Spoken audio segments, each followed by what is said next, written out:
हमारे समाज के 56 घरों को आग लगाकर, उनके जानवरों को जलाकर, हमारी बहन बेटियों की इज्जत आबरू के साथ खिलवाड़ करके कुछ दबंग कहलाने वाले ठाकुर समाज के लोग जब अपनी औकात भूल गए थे तो सहारनपुर के कुछ नौजवान युवाओं ने भीम आर्मी के माध्यम से उन्हें उनकी औकात याद दिलाने का काम किया और उन्हें ये बताया कि हम पहले चंद्रगुप्त मौर्य के समय शासक थे। ये पैगाम है भारत के हर कंटेंट क्रिएटर के नाम। जय भीम जय भीम। समाज में जन्मे सभी संतों, गुरुओं, महापुरुषों को नमन करते हुए यहाँ उपस्थित बड़े बुजुर्ग, सम्मानित साथी, हमारी माताएं, बहनें, प्यारे बच्चे और क्रांतिकारी साथियों को क्रांतिकारी जय भीम। देश भर में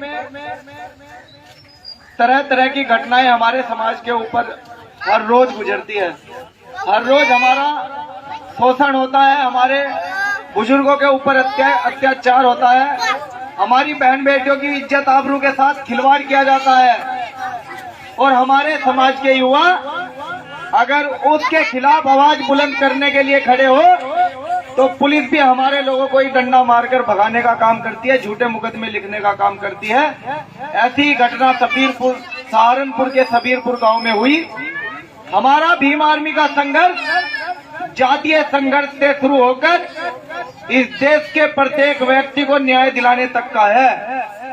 जब शुरू किया तो चमार कौम के लिए खड़े हुए थे, लेकिन जैसे जैसे बढ़ते गए तो इस देश में हर वो पीड़ित, चाहे वो किसी भी जाति या धर्म का हो, हम उस पीड़ित के साथ हैं। उसे न्याय दिलाने के लिए हम पुलिस की लाठी भी खा लेंगे, हम जेल भी चले जाएंगे और अपनी जान की बाजी तक लगा देंगे, लेकिन हम पीछे नहीं हटेंगे।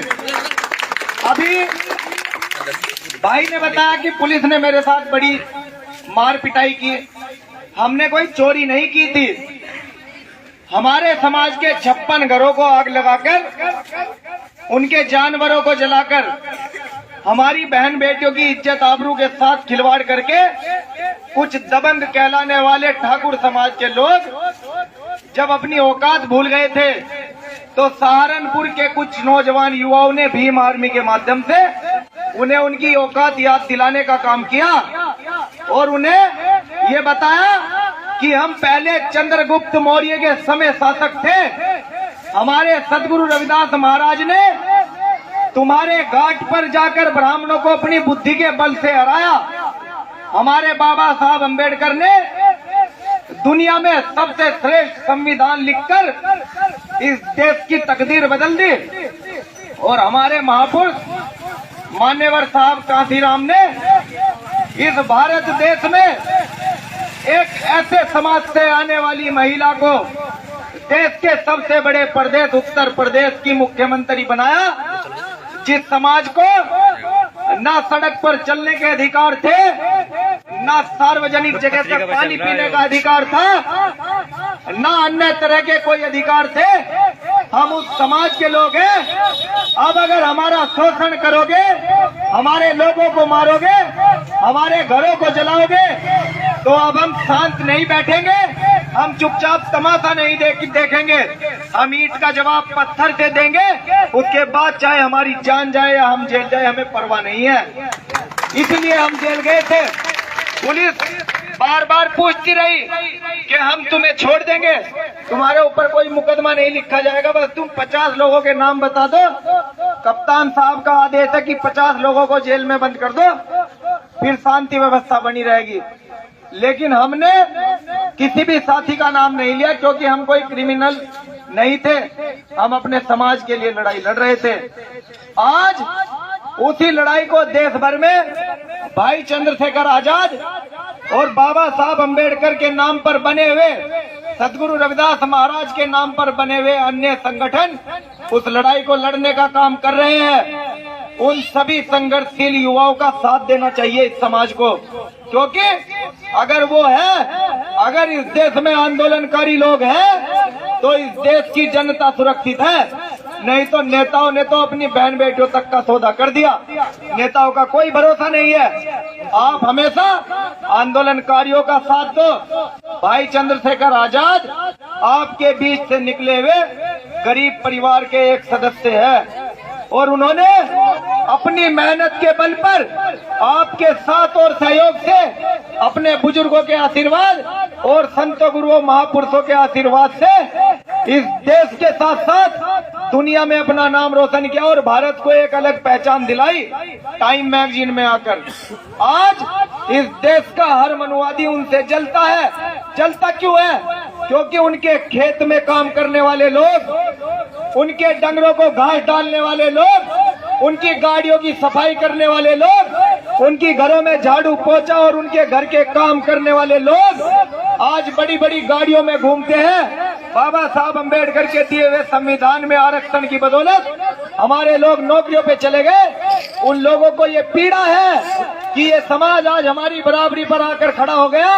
एक समय था जब ये इस समाज को कोई अधिकार नहीं था, हम इनके मालिक थे, ये हमारी सेवा करते थे। बस यही लड़ाई है इस देश में कि गरीब का बच्चा गाड़ी में कैसे बैठ गया।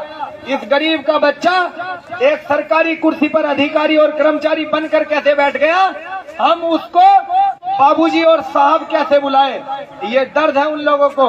इसी लड़ाई को खत्म करने के लिए, इसी भेदभाव और गैर बराबरी को खत्म करने के लिए देश भर में पिछले 8 साल से भीम आर्मी भारत एकता मिशन के माध्यम से हम अपने संघर्ष को जारी रख रहे हैं। आप सबके प्यार और सहयोग से देखने को मिलता है देश भर में।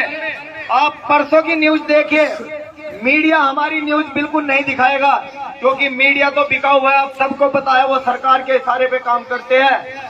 भाई चंद्रशेखर आजाद योगी आदित्यनाथ के जिले गोरखपुर में गए जहां पर हमारे समाज के एक व्यक्ति को गोली मारकर उसकी हत्या कर दी गई और जब पुलिस ने रिपोर्ट तक दर्ज नहीं की तब चंद्रशेखर भाई परसों गोरखपुर में गए।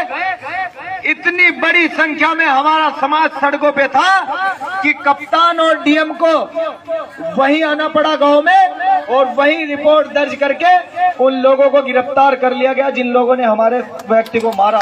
तो साथियों, ऐसे संघर्षशील युवा जिन्होंने सतगुरु रविदास मंदिर, जो 600 साल पुराना हमारा मंदिर दिल्ली के तुगलकाबाद में स्थित है, जब सरकार ने उसे गिराने का प्रयास किया, जब सरकार ने हमसे हमारी विरासत को छीनने का काम किया, तब चंद्रशेखर भाई एक कार के ऊपर खड़े होकर लठ लेकर कहते हैं कि हमारे संतों गुरुओं महापुरुषों की विरासत के साथ जब जब कोई खिलवाड़ करेगा तब तब एक रावण पैदा होगा, हर घर से रावण निकलेगा, तुम कितने रावण को मारोगे।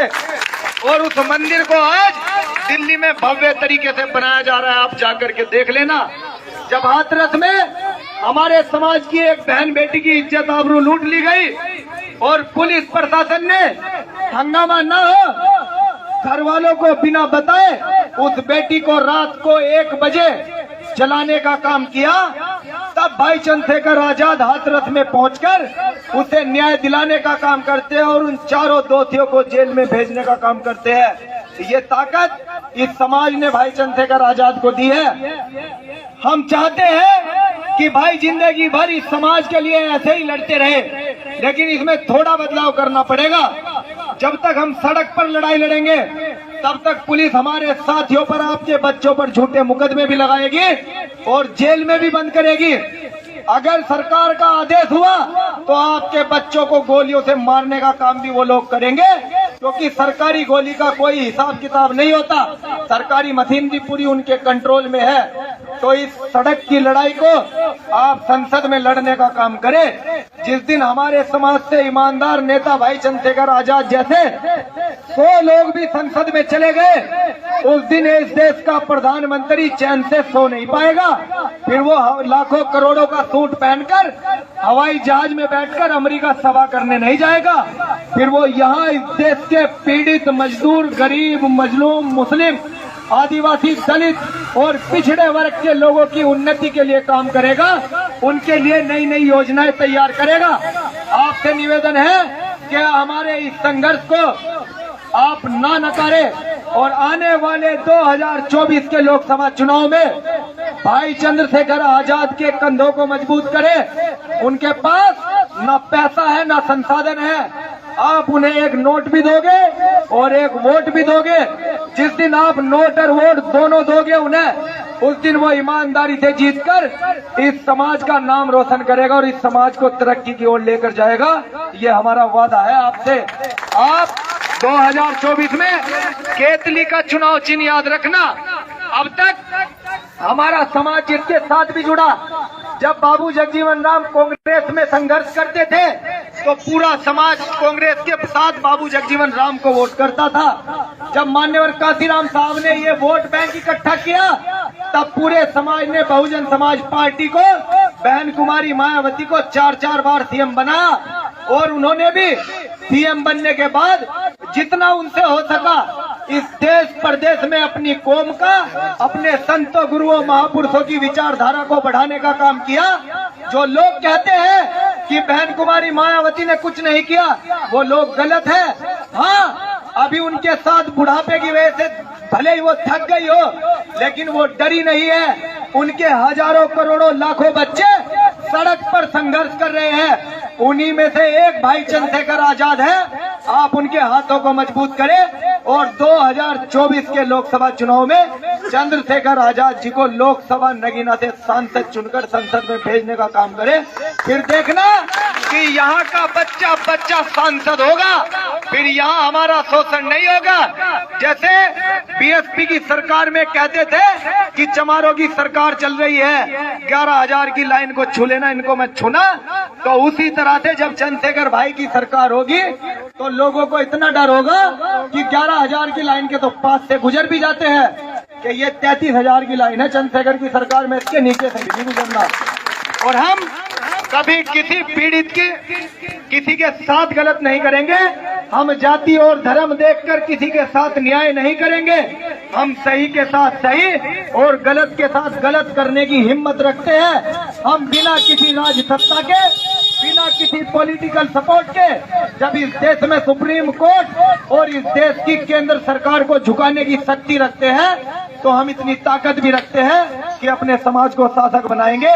इन्हीं शब्दों के साथ मैं अपनी बात को खत्म करूंगा। जय भीम, जय भारत, जय गुरु रविदास। आप